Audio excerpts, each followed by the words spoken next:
جنوبی وزیرستان کے cadet college وانا میں موجود تمام طلبہ اور اساتذہ کو بحفاظت ریسکیو کر لیا گیا۔ سیکورٹی ذرائع کے مطابق اب وانا کیڈٹ کالج کے اندر موجود 3 خارجیوں کے خلاف آپریشن جامع طریقے سے حتمی انجام کو پہنچایا جائے گا۔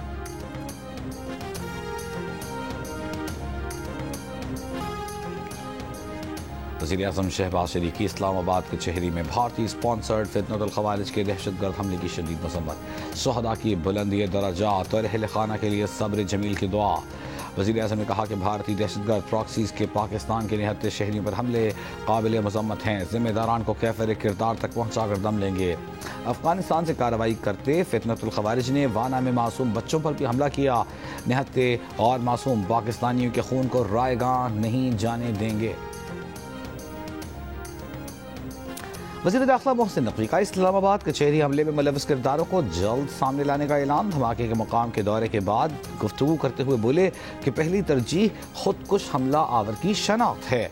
دھماکے کوئی دوسرے ملک سے بھی ملوث ہوا تو معاف نہیں کیا جائے گا، جلد شواہد سامنے لائیں گے۔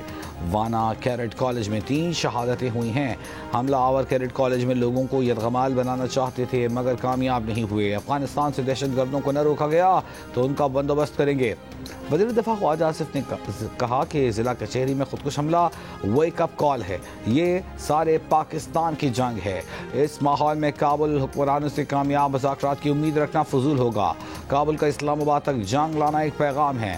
وزیر اطلاعات عطا تارڑ نے کہا سافٹ ٹارگٹ کو نشانہ بنانے کا مطلب ہے کہ دہشت گرد آخری دموں پر ہیں۔ دہشت گردی کے پیچھے عناصر کو کیفر کردار تک پہنچایا جائے گا۔ Lasting peace can only be realized by reining in TTP and other terrorist groups operating from Afghan territory. Pakistan faced unprovoked aggression from our eastern front. Swift and decisive military action also demonstrated to the aggressor and of course the entire world Pakistan's iron resolve to defend its sovereignty and territorial integrity at all costs. Having won the war, we need to win peace. Afghanistan کو کالعدم TTP اور دیگر گروہوں کے خلاف مؤثر کارروائی کرنا ہوگی۔ وزیر اعظم شہباز شریف کا 2 ٹوک موقف اسلام آباد میں بین الاقوامی اسپیکرز کانفرنس سے خطاب میں کہا کہ شدت پسند گروہ افغانستان اور اس کے باہر امن کے لیے خطرہ ہے۔ دہشت گردوں کے خلاف کارروائی کے لیے افغان حکومت سے تعاون پر تیار ہیں۔ وزیر اعظم نے کہا پاکستان نے کئی بار امن دشمن کارروائیوں کا سامنا کیا۔ اس سال مئی میں مشرقی سرحد پر بلا اشتعال جارحیت کی گئی۔ گزشتہ ماہ افغان سرزمین سے پاکستانی چوکیوں پر حملے ہوئے جن کا ٹھوس اور فیصلہ کن جواب دینا اور دنیا کو دکھا دیا کہ پاکستان اپنی خود مختاری اور علاقائی سالمیت کے تحفظ کے لیے ہر قیمت ادا کرے گا۔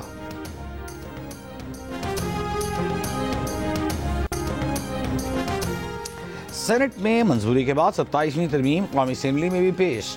وزیر قانون اعظم نذیر تارڑ نے قومی اسمبلی میں خطاب کرتے ہوئے کہا کہ 27ویں آئینی ترمیم ماضی کے تجربات کی بنیاد پر کی۔ سموٹو نے ملک کا معاشی نظام بٹھا دیا تھا۔ سموٹو اختیارات کا ہر معاملے میں استعمال کیا گیا۔ 27ویں ترمیم میں اس اختیارات کو آئینی عدالت کو منتقل کیا ہے۔ اس اہم آئینی ترمیم پر اپوزیشن نے اپنی ذمہ داری ادا نہیں کی۔ مشترکہ کمیٹی میں اپوزیشن کو بیٹھنا چاہیے تھا۔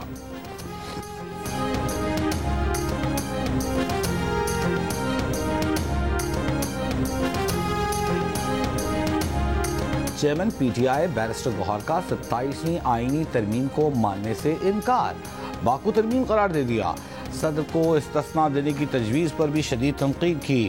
قومی اسمبلی سے خطاب میں کہا کہ قانون کے سامنے جواب دہ ہونا ہی قانون کی بالادستی ہوتی ہے۔ صدر آصف علی زرداری کرپشن کیسز میں پیش ہو کر کیا یہ نہیں کہہ سکتے کہ ان پر الزام غلط ہے؟ 2 لوٹوں کے ووٹ سے ترمیم پاس کروائی، لوٹوں سے بنی ترمیم عوام کی خدمت نہیں کر سکے گی۔ دوسری جانب بیرسٹر علی ظفر کا سینیٹر سیف اللہ آبڑو کی رکنیت کے خاتمے کا اعلان، الیکشن کمیشن سے رابطہ کر لیا، کہا ہم نے اپنے تمام سینیٹرز کو ہدایات دی تھی کہ آئینی ترمیم پر ووٹ نہیں دینا۔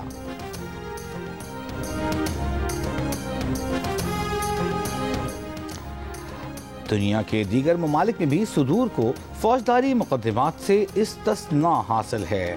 بات کرنے سے پہلے کچھ تحقیق کر لیں۔ پیپلز پارٹی کے رہنما شازیہ مری کا بیرسٹر گوہر کے خطاب پر رد عمل، کہا پاکستان میں سیاسی انتقام کی تاریخ ہے، نیب کو پی ٹی آئی نے جس طرح استعمال کیا وہ ہم سب نے دیکھا۔ شازیہ مری نے بیرسٹر گوہر پر 27ویں آئینی ترمیم کو باخبر ترمیم کہنے پر بھی تنقید کی، کہا ایسی باتیں کر کے آپ ملک کو نقصان پہنچاتے ہیں۔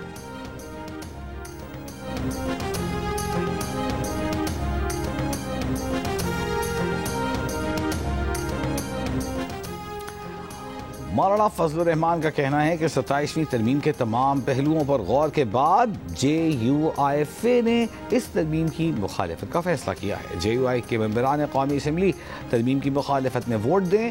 مولانا فضل الرحمان نے اپنے ممبران کو ہدایت نامہ جاری کر دیا۔ 27ویں آئینی ترمیم پر جسٹس اطہر بن اللہ کا چیف جسٹس پاکستان جسٹس یحییٰ آفریدی کو خط، کہا سپریم کورٹ اکثر طاقتور کے ساتھ کھڑی رہی، عوام کے ساتھ نہیں۔ ذوالفقار علی بھٹو کی عدالتی پھانسی عدلیہ کا ناقابل معافی جرم تھا۔ بے نظیر بھٹو، نواز شریف اور مریم نواز کے خلاف کارروائیاں بھی ایسے ہی سلسلے کی کڑیاں ہیں۔ بانی پی ٹی آئی کے ساتھ ہونے والا سلوک اسی جبر کا تسلسل ہے۔ اسلام آباد ہائی کورٹ کو عوامی اعتماد حاصل کرنے پر نشانہ بنایا گیا۔ بہادر ججز کے خط اور اعتراف سپریم کورٹ کی ضمیر پر بوجھ ہیں۔ ہم سچ جانتے ہیں مگر صرف چائے خانوں میں سرگوشیوں تک محدود ہیں۔ اطہر بن اللہ نے کہا کہ بیرونی مداخلت اب کوئی راز نہیں، ایک کھلی حقیقت ہے۔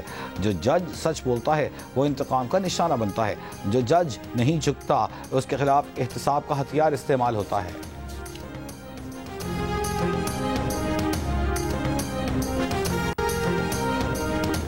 بھارتی سیاسی رہنماؤں اور صحافیوں نے نئی دلی دھماکے کو انتخابی فالس فلیگ ڈرامہ قرار دے دیا۔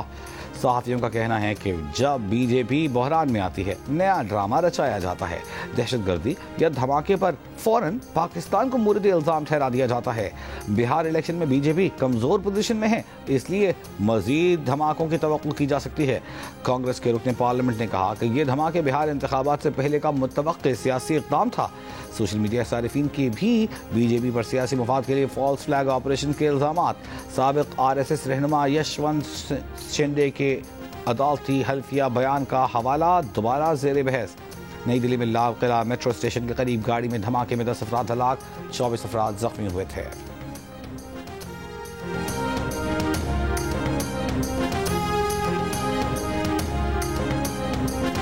وزیر اعلیٰ پنجاب مریم نواز کا کہنا ہے کہ پنجاب حکومت ماحولیاتی تبدیلی سے نمٹنے کے لیے جدید ٹیکنالوجی بروئے کار لا رہی ہے۔ پنجاب ایک مرتبہ پھر قدرت کے قریب ہوتا جا رہا ہے۔ برازیل میں پاکستان پویلین کی تقریب سے خطاب، کہا پنجاب میں جنگلات کے تحفظ کے لیے ٹھوس اقدامات کیے جا رہے ہیں، لاکھوں پودے لگائے جا رہے ہیں۔ جنگلات کا تحفظ کیے بغیر موسمیاتی تبدیلی کے چیلنج سے نمٹنا ممکن نہیں۔ آرمی چیف فیلڈ مارشل اعظم منیر کی پاکستان آرمی رائفل ایسوسی ایشن سینٹرل میٹ کی اختتامی تقریب میں شرکت۔ شرکاء سے گفتگو کرتے ہوئے شاندار نشانہ بازی کو سراہا۔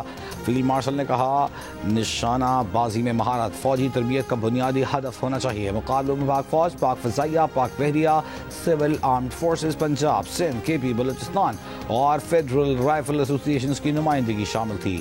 پاک فوج نے تمام 4 انٹر سروسز مقابلے اپنے نام کیے۔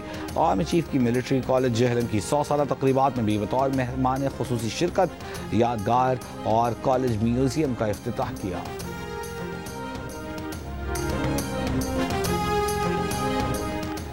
مسلم لیگ نون کے سینیٹر عرفان صدیقی کی نماز جنازہ اسلام آباد میں ادا کر دی گئی۔ عرفان صدیقی 2 ہفتے کی مختصر عدالت کے بعد گزشتہ رات انتقال کر گئے تھے۔ وزیر قانون اعظم نذیر تارڑ رانا ثناء اللہ احسن اقبال سمیت وفاقی وزراء کی شرکت۔ نون لیگ کے قائد نواز شریف کا سینیٹر عرفان صدیقی کے انتقال پر دکھ کا اظہار، کہا عرفان صدیقی کا دنیا سے جانا ایک عزیز ترین بھائی کے بچھڑنے جیسا ہے جس کی کمی پوری نہیں کی جا سکتی۔ عرفان صدیقی کے انتقال پر صدر آصف علی زرداری، وزیر اعظم شہباز شریف، وزیر داخلہ محسن نقوی اور وزیر اعلیٰ پنجاب مریم نواز سمیت کئی سیاسی رہنماؤں کا اظہار افسوس۔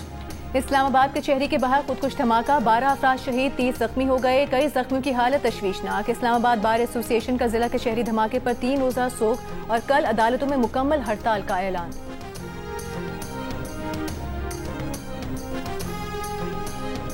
اور ترکی کا فوجی کارگو طیارہ جارجیا میں گر کر تباہ. طیارے پر عملے سمیت 20 افراد سوار تھے. ترک وزارت دفاع کے مطابق ترک C-130 طیارہ آذربائیجان سے واپس ترکی جا رحا تھا. حادثے کی وجہ معلوم نہیں ہو سکی.